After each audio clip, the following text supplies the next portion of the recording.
Knight Rider theme. Welcome to the CU Podcast, completely unnecessary for Tuesday, May 17th, 2022. That's Ian Ferguson. It's me. I'm Pat Contry. On the show today, we're talking about Playdate in Ian's hand somewhere. A lawsuit, a federal lawsuit, not against Playdate, against Wada Games and their parent company. And we're doing Q&A, Patreon poll topics, good stuff. If you like 80s shows, who doesn't? On the exclusive CU Podcast Patreon, patreon.com/CU Podcast this week. We talked about Knight Rider and A-Team. I'm on a Knight Rider kick on Netflix right now. And I might be about to be on another A-Team kick. We talked about how I've been on an A-Team kick before in my life, and I might be about to set off on that. I did not know that. You never told me you were into A-Team. Oh, I loved Did you have the play set like I did with the 4-figure, like G.I. Joe size figures? No, they had that. No. I mean, I liked it as a kid because who didn't like it as a kid? But it wasn't until like 2000, 2001 when well, you can listen to the bonus episode if you want to and hear about the A-Team. However, exciting news. Maybe we'll know by the end of this podcast. I don't know. I just put an offer on an A-Team Hot Wheels van on eBay. We'll see if he accepts. Trying to get it for $16 shipped. I think you shouldn't have said that because you're gonna have people try to outbid you now on that. They're gonna find it. Oh, I'm not bidding on it. I mean, it's but you could do multiple offers. It was a buy it now. Well, whatever. By the time this comes out, hopefully the person just says yes. Okay, it's a race against time. Hopefully that person just says yes. People screwing with your deal over the A-Team. Just let me get my A-Team Hot Wheel back. I had it as a kid. It was my favorite Hot Wheel. You should have said that next week. Anyway, we forgot to talk about last week real quick. EA lost they're losing their FIFA license, which is pretty significant. Yes. They've had it for 30 years. So they're losing it for 30. They had it for 30 years. They've lost it. I don't know what and then the head of EA, FIFA came out and said something like, FIFA is the best name, the name that people know. The name will be the best game. We will have, and like, I don't know who he thinks is gonna. I mean, he's gonna fucking what's he gonna do? Make a FIFA game and click and play? I don't know what they're gonna do here. I think they're just gonna let anyone use it. Well, no, that's the point. If they were going to let just anyone use it, there's no reason why EA couldn't have FIFA back. I think they're gonna get it. I think they're gonna work out a deal to them, get it back, but not exclusive. That's my gut. I don't know. It's too much money on the table. So EA, let's see. EA's made $20 billion in revenue with the FIFA games. $20 billion. Billion. And that, we account for like inflation. Carl Sagan, like billions and billions of years ago. Oh, okay. This is from the original Fortune article.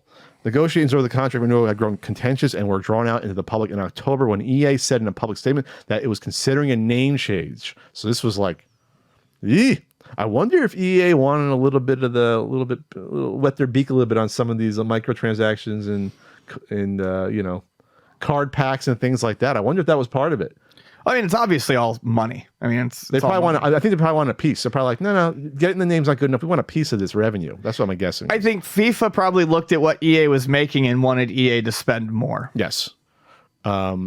So. Yeah, I mean, there's not the big competitor for FIFA's like the soccer game. You had the Konami one, right? But that doesn't. Winning 11 was really good, but Winning 11 never really stood a chance because it didn't have the licenses that FIFA did. Sure. It would have the teams, but it would have fake names, fake players. It'd be like the college basketball games, essentially. Sure. So it's like, yeah, you'd play it, but it's if you don't have the real Ronaldo, it's like, you got the statue version of him. Right. You get the statue Cristiano Ronaldo. So it's just an interesting little wrinkle because it's huge that you could have potentially a competing big FIFA game that's AAA. Or, like I said, we'll see what happens there. Another big thing that happened, something we predicted that was going to happen. I thought it was going to happen a little sooner. The Switch price dropped to $260. We said $250, but you got inflation going on. When did we predict that? But when the OLED was announced, we said it would make sense to do a price drop. Oh, sure. Okay. Yeah. Because it's been out for 5 years. I mean, one was going to have to happen eventually. Yeah. They're going to push out the Switch. The regular Switches will cease to exist at some point, I think. That's what it's like. They'll just do the OLEDs at some point. They'll move them out. So, first price drop ever. That's obviously a pretty good price drop. That's $40. 15. I was doing my percent. Oh. It's like 12, 13%, something like that. 13% off. Yeah, I mean it's not bad, and it's almost $100 cheaper than the OLED. So when you look at it comparatively to that, I think it's gonna definitely help clear those out pretty quick. And it's $40 than the one controller Amico. So yeah. and $90 less than the two controller Amico. Hey, Amico, it's not my friend. We liked Cousin Tony. Oh, that's my favorite. That's one of my favorite lines. You like that? None of my friend. None of my friend. Anyway, so that was in Europe. There's speculation about U.S. cut as well. Nintendo previously responded saying there's no plans. Oh, it's just Europe. Oh, that's too bad. Really? Let me check Amazon right now. What can I get a Switch for on Amazon?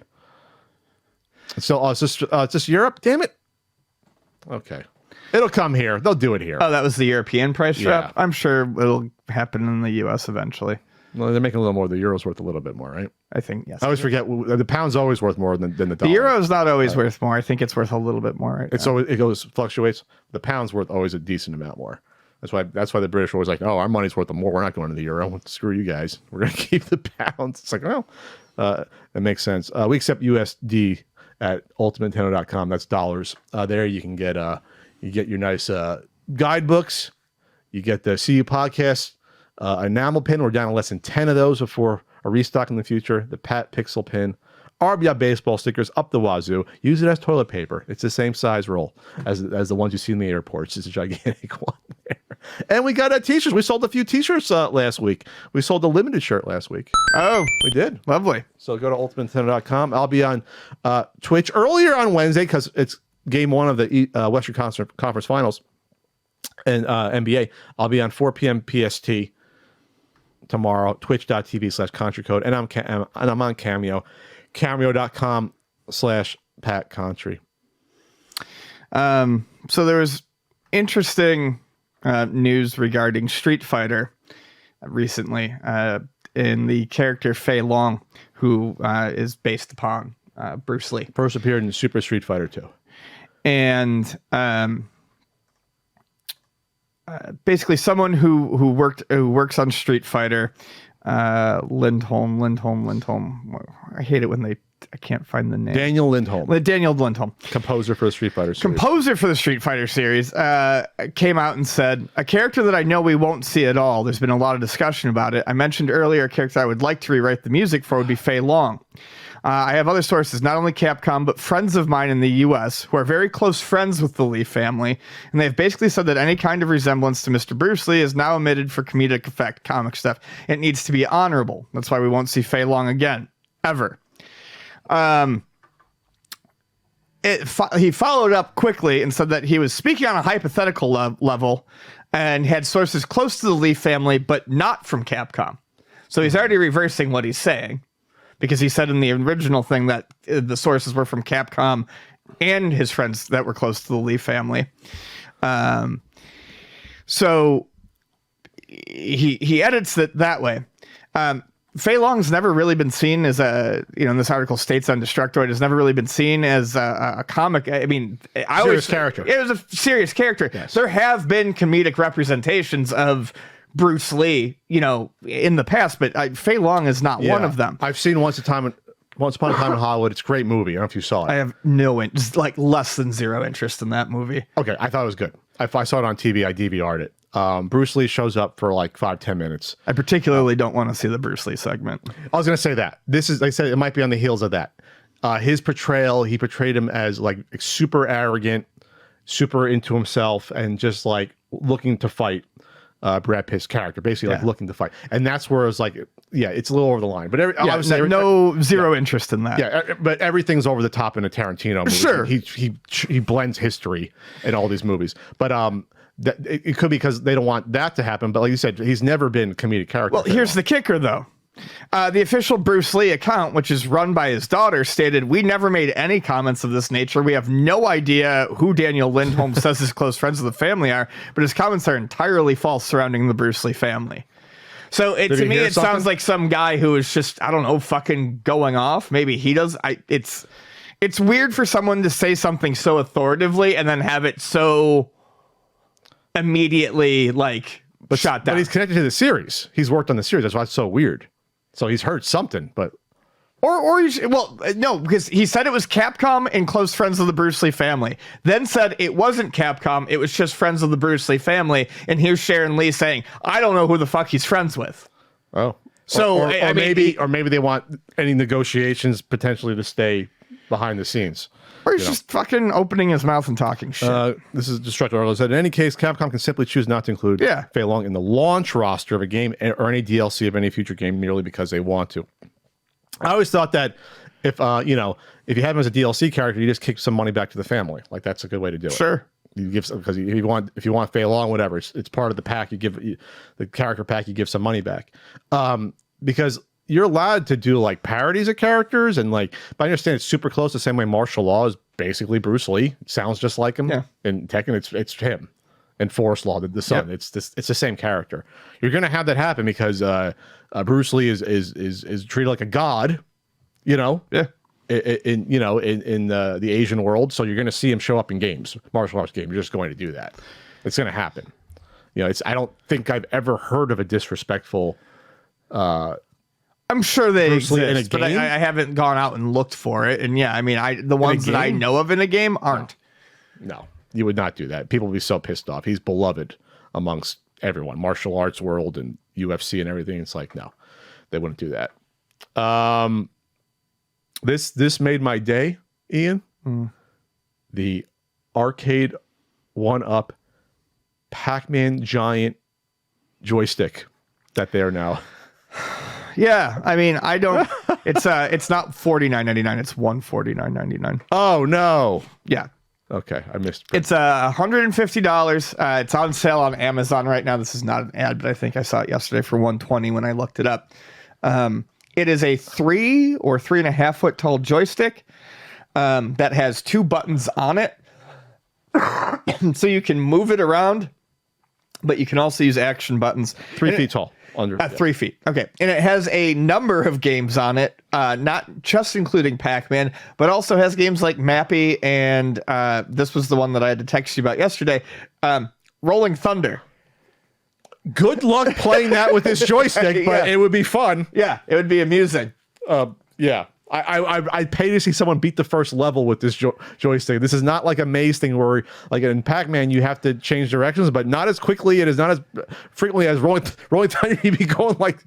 So, this is my first thoughts about this. This is adorable. This is actually like decorative in a way, if you want, and it's directly the same joystick from the Joysticks movie, the Porky's video game movie from 1983 that we talked about in video game years, where they used this to play Super Pac-Man in the movie during the competition. They had a mock-up of a big joystick that they moved around.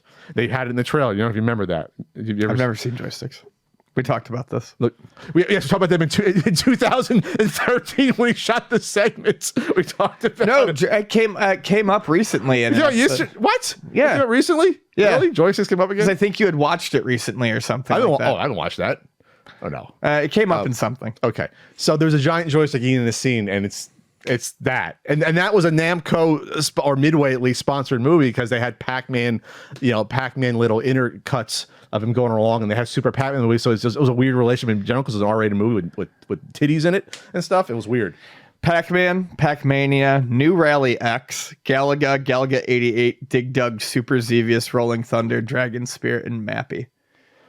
Like 50% of those are like definitely playable, doable, and 50% of those are going to be very tough. You can play Dig Dug with this probably. Yeah, Super Xevious would kind of be tough because you got to factor bombs and got to do the low because there's the 2 levels of shooting. Dragon Spirit, that's gonna be rough. Like you're gonna get a workout with this. You're gonna be sweating. But honestly, Rolling Thunder I think is easily the most difficult thing they're including on there. I think I might. Like, I want to get to see the reviews. If this is well made, I might think about getting this because it's so stupid. Yeah. And it's like I said, it's like a decorative piece. It's not like the little plug and plays that end up at the swap meet for $5. Right. This is like a stupid oddity that someone want to play. That's not 3 feet, Ian. That's like 4 feet. 4.5. 3 feet's the table, Ian. Yeah. The table's is it? Okay. 3 feet's probably the table. That's huge. Yeah, it's big. Maybe a little bit more than the table. Yeah, because she's leaning over in the picture in here. All right. I'm kind of. This kind of has hooked me because I never heard of something like this before. No, it's very stupid. And this is, of course, the 1000th way that they're trying to sell you a Pac-Man, but people will buy it. They absolutely will. top piece doesn't come off though. That's kind of what top annoying. piece? The ball? The part that says Pac-Man. Oh, it doesn't? Oh, I kind of expected that not to be there because that's where the buttons probably are. The buttons are probably. No, the buttons are on the face. Look at it. You can see it looks. There's 2 white buttons on. Oh, the then face why do they of the put that on there? Then? I don't know. Maybe they think it's be easier to put your fingers against. Yeah. Whatever. Okay, it looks like a bowling ball when you look at that. So the 1 and 2 players are on the base. There's a little foot. Okay, there's a cute little foot stand. Okay, I'm into this. This is garbage, but I'm into it. Oh yeah, it's got the little foot stand. I kind of like how brazen this is, where it's like, well, we're gonna give you a 3-foot joystick to play it. It's silly. It's totally meant for when you have people over. Yeah, I guess how stupid I think it'll be $50 when it's that big, but 150. I might splurge for this. It'd be a conversation piece for sure. There. What can you say about this? Activision has introduced the Activision-Blizzard. We'll specifying the Blizzard because it's they're using it first on Overwatch. I don't know why Activision went public with this. Activision announced last week that they are using the diversity space method to create characters for Activision for Overwatch. The diversity space tool. Well, it's a diversity space method. It's King's diversity space method is the tool they're using. That gives you a polygon, and it's like a stat building thing, but instead of like strength, intelligence, speed, charisma, it's culture, sexual orientation, ethnicity, age, ability, body type, and gender identity. This is the sort of completely misguided thing that people who are against this sort of stuff think is what people are using. Like, this is just a comical caricature of any attempt at getting actual diversity in the games. So to do this, they of course have to add this. This is to prevent tokenism in games, they say, by literally tokenizing everything about a race or a culture. By assigning numbers, you are literally ranking cultures, ethnicities, and sexual orientation on a scale. From a base point. Which, did they say what the base point was? No, they did not say what the base point was. But I'm going to guess it's probably like a straight white male. Yeah, straight white male, probably. Yeah, straight cisgender male. The more you go away from on the scale, it'll change the character to maybe a different color skin, different height, right? Which is kind of crazy to begin with. It sounds insane to begin with, but then you have to go and you have to ask themselves, how do you rank certain ethnicities higher or lower? What makes Asian higher or lower than African American? How do you or Middle Eastern? How do you quantify on a scale culture change? How do you quantify on a scale sexual orientation to be a visual representation? So they're trying to visually represent change in culture in a character, change in gender identity, change in sexual orientation, things that on the surface you can't do. We're going to use extra racism, tokenism, and sexism to prevent racism, tokenism, and sexism. It just doesn't make any sense. So they're going to come up in their weird methodology characters that have a certain number score to get away from that base to satisfy a minimum score. So it's like diversity like run amok. It's because now you're forcing a quotient on something versus just saying, hey, let's just have different types of characters that people might want. We're gonna have these like to quantize it gets you into this weird area where like you said, you're going to score these things just to score them. They may not make any sense anymore. Here's what I think happened. And I think this is basically what everyone was thinking. You have a place like Activision-Blizzard, which has been in the news for being a non-diverse place, which has been in the news for being a place where all sorts of sexism takes place, but also where it has been said most of these roles are filled by white, straight men. Okay. And it's instead of just doing what everyone wants and the response everyone said, just hire diverse people and you'll end up with diverse characters. You have this group of people who don't necessarily have the viewpoint needed, overthinking it and overcomplicating it.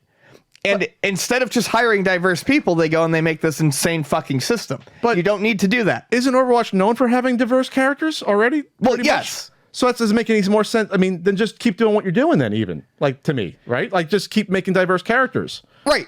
I honestly think the answer is, and it's always the answer, is hire diverse people and diversity will follow. If you have a diverse workforce, you are going to get diverse characters. If you have just a group of white cis men working on it, you're going to end up with shit like this because they don't have the viewpoints. They don't have the lived experience to pull from. So they have to come up with a system like this to try to fucking make it work. No, my point though is that in Overwatch, you were still having diverse characters. Yes. So like so obviously internally they said, this is not enough. I think they're still thinking, yes, there's concerns of tokenism with the characters. So they think this is the way to fix it. Do you consider, I'm not a big Overwatch person. Do you consider it to be tokenism? I don't know. I don't have an opinion on it. Okay.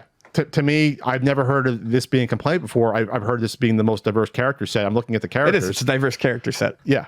Hell, you got a cute little mouse on a little robot. I didn't know that, Ian. It's a hamster. Oh, sorry. Yeah, but then there's jokes. But there's jokes there too. There's people being like, okay, now do Bastion, who's a fucking robot. Sure, you can't do it. You can't do it. Do the hamster in a mech. Sure. I mean, where do you fit them in? What's their sexual orientation or gender identity or body type score? It's dumb. The answer is to hire diverse people. Sure. Yeah, and even like you have ability on a scale. You can understand, to me, it always goes back to like a game like a create a wrestler. Yeah, you can have a scale for height, you can have a scale for like musculature and things like that. You can have a scale for aging someone in terms of their skin. But when it's stuff that you can like visibly that's the same across the universe, across humanity. Yes, you can scale that.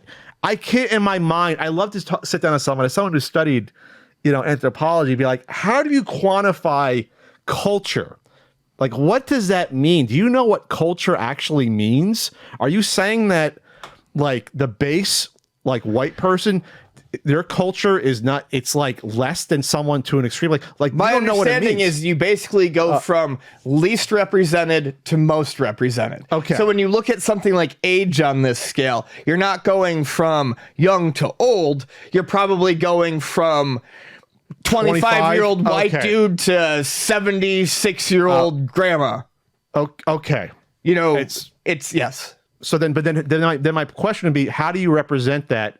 Like visually, because this is all visual, right? So how do you represent? Well, you make them look older or whatever. No, I mean for like culture. How do you represent the extreme culture, Ian? I couldn't tell you how to do that because it shows a bias. Well, and that's where you where you probably get tokenism too. Is like if you need to reflect culture visually and quickly, what are you gonna do? Throw on like a traditional dress or like have them wear some? Yes. How do you visually represent sexual orientation? In theory, that's just backstory. I mean, that's the other thing too. That these characters do have backstory, so there is backstory to it. But you do kind of need to. They want to, whatever. It's idiotic. It's misguided. It's something no one asked for. Socioeconomic background is on the list too. That is on here. Socioeconomic background. Yeah, so is cognitive, and I don't want to know what those descriptions end up being. Like it's just I don't know. It's very weird. Cognitive ability. That's why I saw Hard Drive do their parody post about measuring craniums sizes, because that's what used to be like a thing. What was that called? Was that phrenology? Phrenology, which was a racist thing around the 1800s, around the circumference and measurement of skulls, saying that you can correlate that falsely, obviously, to IQ and to intelligence. Yeah. So it's just nuts. And like you said, it might be them trying to get away from their bad news and what's going on with lawsuits and things like that. Listen to the Roots album. What was the Roots album? The Roots have an album called Phrenology. Oh, do they? Is it a good album? Yeah, I liked it. I think I listened to it. Did Billy have a Roots album? Or was that was too late? When did the Roots get big? Like late 90s? I would say late 90s, early 2000s. I have listened to them, but I guess in college, I'm exposed to a lot of stuff. All right, well that's interesting, Ian. Well, I'd say this as a general rule: don't do this in your game. Because this was like universally saying, like, what the hell are you doing? So much of that, I was surprised I did not see a retraction within a day. I didn't think they did one. Hire diverse people, and the diversity will follow. It's easy. It's fucking easy.